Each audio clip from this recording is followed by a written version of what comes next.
It's rain-wet streets, it's nights like this with fog rolling in, cars, faceless people going by doing the things that they're doing. There's something kind of hypnotic about it. That's when I get inspired to carry what these streets are like, what the city is like, the mysteries, the stories, the thousands and thousands of people that you pass that are going by as shadows in this wet, cold, dangerous environment. I wanted to grab that. I wanted to take it into the future, and where I took it was Cyberpunk.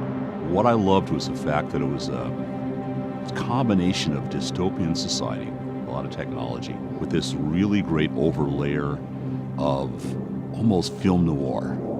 In a cyberpunk world, I realized real soon, was a world where people had the technology, but it didn't fundamentally change the fact that there was a lot of treacherous, nasty behavior, large weapons, and a lot of sort of serious danger all about. The important part in Cyberpunk is just that. It's not the technology, it's the feel. It's getting that dark, gritty, rain-wet street feeling, but at the same time getting that rock and roll, lost, and desperate and dangerous quality. Cyberpunk is about that interface between people and technology, but not in that transhumanist way where it's all about the technology changing or improving them. It's about how people use things. There's a great Gibson saying, the street finds its uses for things. And that's what Cyberpunk is about. Cyberpunk isn't about saving humanity, it's about saving yourself.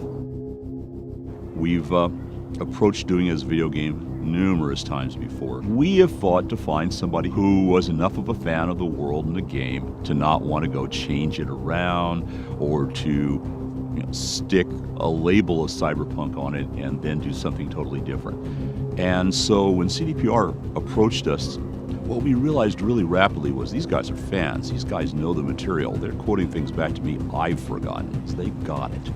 And that's an important thing. You have to be able to understand why this world exists. They're dragging my butt all the way over to Poland several times a year. We're excited because there is a really strong element of cross-pollination. There's a really strong element of cooperative building going on. And that's really great. Cyberpunk 2020 was about early cyberpunk. It was a world in which people didn't know a lot about what the tropes were, the feel for it.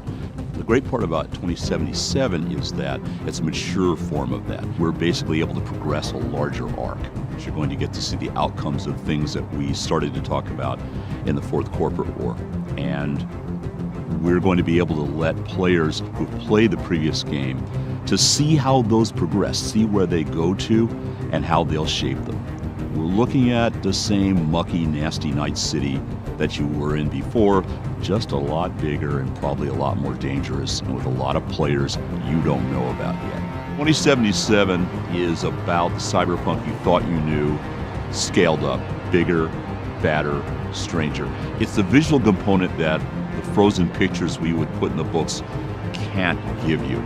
It's the sound, it's the feel, it's the movement. 77 is going to be about being there. We've gone through a long, long journey, all of us. Those of you who've been fans have waited for us to get the right game together at the right time, the right team. And we were going to wait long enough to make sure it happened the right way. Cyberpunk 2077 is going to be the right way. And I can't wait to play it. And I'm hoping you guys will want to play it as much as I want to play it. Because it's going to be a hell of a ride.